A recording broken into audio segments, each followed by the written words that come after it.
This part of our journey takes us to our very beginnings as humans, to our first months of life. Based on the podcast you heard, let's reflect on the interpretation of Korczak's words. Firstly, let's look at the timeline perspective. Let's imagine we are in the early 20th century Warsaw, with its ethnic tensions, the issue of partitions of Poland, and the oppression from the Russian Empire, military coups, and the fight for freedom. There were many diseases at the time, some deadly, leaving many orphaned children behind. Korczak, as a pediatrician, has a keen interest in all stages of children's development. As a social pedagogue, he considers not only the inherent genetic composition of a child, but includes the social conditions, the environment, and how this environment forms the child. Secondly, let's take a moment to reflect on gender roles and gender relations. Gender roles described in BOBO. We can get a glimpse of gendered socialization that the child experienced at the time. We can also wonder what it means to be a man at the time and to be a man looking after, caring for children and small babies. This was certainly an unusual situation at Korczak's time. Now let's look at the language used by Korczak. The language of love and tenderness, the language of poetry and philosophy. What does it tell us about him as an individual and his attitude to the children in his care? And let's focus our attention on internal, from the pediatrician perspective, and external factors from a social pedagogue's perspective that play a vital role in child's development. Korczak notices all aspects, the nature, the biology, but also the culture and the repeated history of humanity, the cycle of our lives. These environmental influences were captured by Uri Bronfenbrenner much later on, under the tag of ecological systems theory. Uri Bronfenbrenner, who was an American psychologist, attempted to explain how the inherent qualities of children and their environments interact to influence how they grow and develop. Sounds familiar? The Bronfenbrenner theory emphasizes the importance of studying children in multiple environments, that he called ecological systems, to understand children's development. So you look at each of them, the level of impact and what is going on in this system that influences child progress and formation. And here is an updated version from my book dedicated to social factors and the development of second language. Indeed, I have amended William Corsaro's ORP-Web model that is very much in line with Korczak's idea and with Bronfenbrenner's idea, enriched by the aspect of language that we are all immersed in, or languages, in fact. This is a slight digression to emphasize the socio-environmental impact on child's development that Korczak was all too aware of. This is perhaps why he wanted to create better conditions for children in his homes. Some of our talented MA students created a visual interpretation of Bronfenbrenner's theory in relation to BOBO. And here it is. Please take a moment to study it.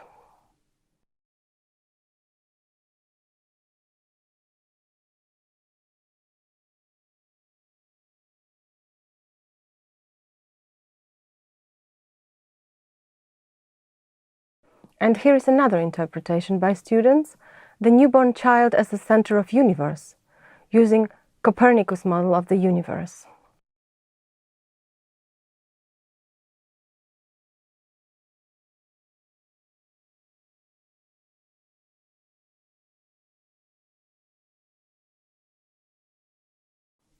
Now, I set up a few tasks for all of us to reflect on.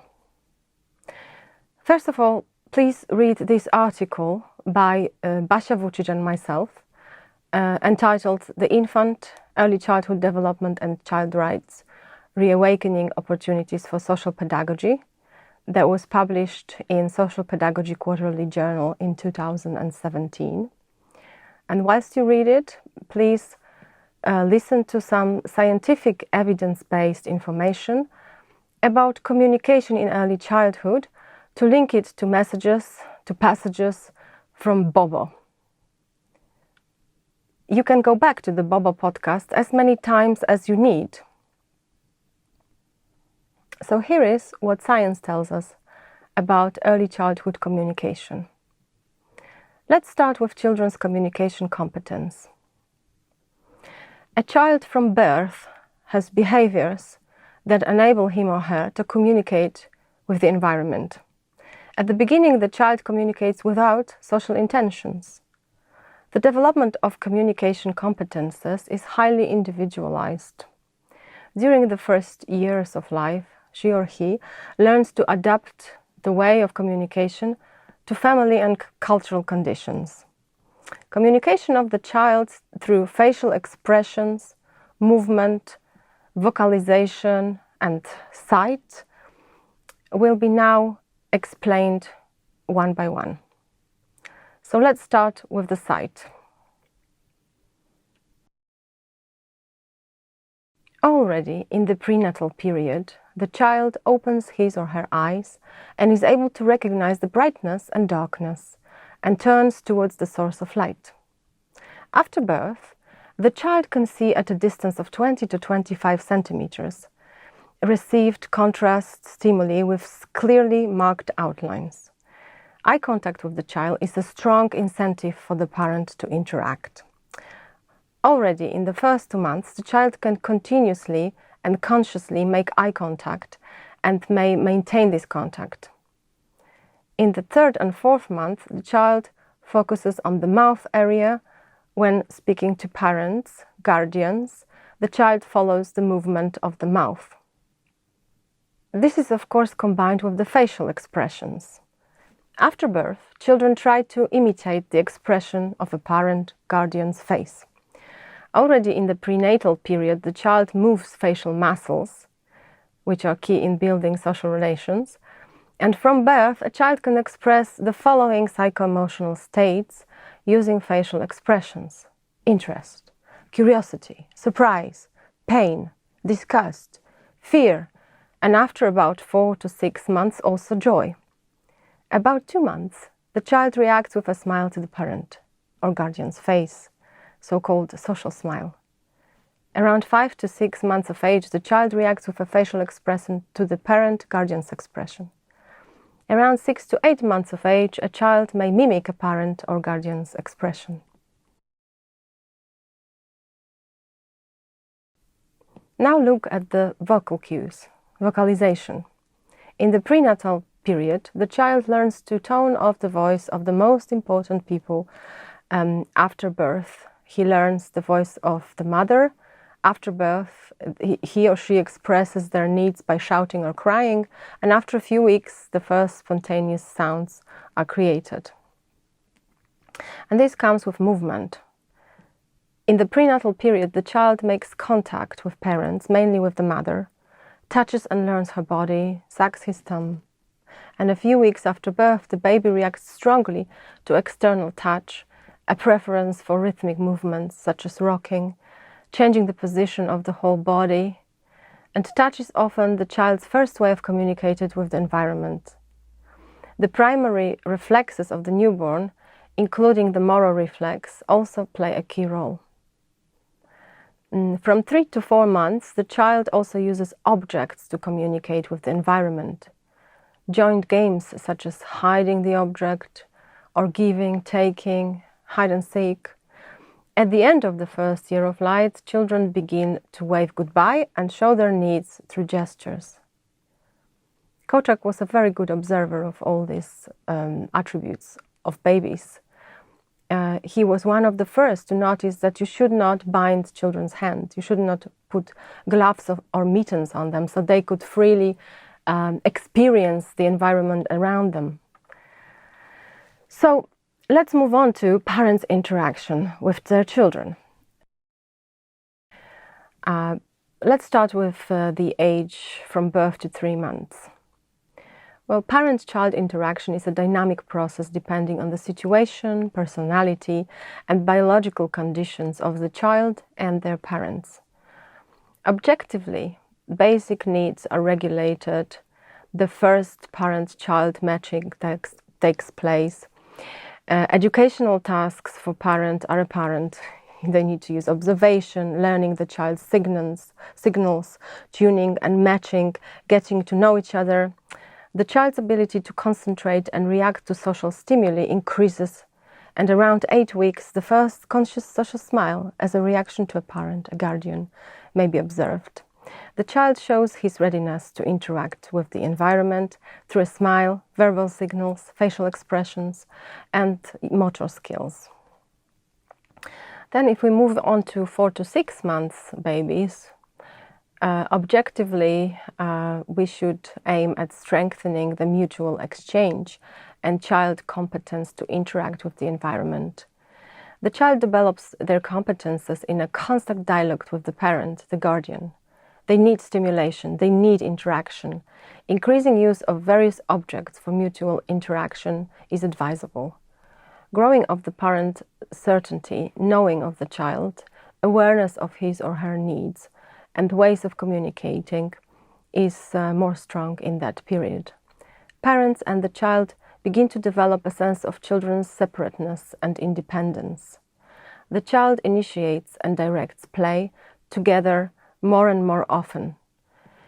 Growing of the child's interest of the environment is another factor in that age. If we look at babies and toddlers from 7 to 12 months old, the objective for parent-child communication should be strengthening independence and living the child's own initiative. The child initiates contact with the parent and the environment, initiates specific activities and behaviors, consciously affects the parent and the environment that surrounds him or her. The beginnings for goal-oriented action starts at that age. Learning how to deal with frustration, both the children's self-regulation process and learning how to deal with a child's frustration as a parent. Do not experience outbursts of anger on neither side. The child begins to experience the need to separate from the parent, to experience the world around him independently. It's a kind of independence in action, to explore, to go a little bit further from the safe base. Now we look at children around 12 months old. The objective of parent-child communication in that period is children developing self-awareness, strengthening the boundaries between the individual, the baby, the child, and the external world. After a stage of strong confusion with parents, guardians, the child begins to emerge both emotionally and physically. Emphasizing separateness and independence of the child through a clear no and willingness to act independently, monitoring of behavior by child, strengthening the awareness of one's own self are child's features at that age. The child strengthens self-regulation, coping with frustration, managing emotions, and parents play a key role to facilitate that by accompanying the child, controlling their own emotions, balancing between setting boundaries and supporting independence. The quality of parent-child interaction at this early stage is of incredible importance. The supportive interaction the child requires meets the needs of all participants, but is focused, oriented towards the child. It evokes a sense of internal comfort and security in the child, supporting the development processes in the brain.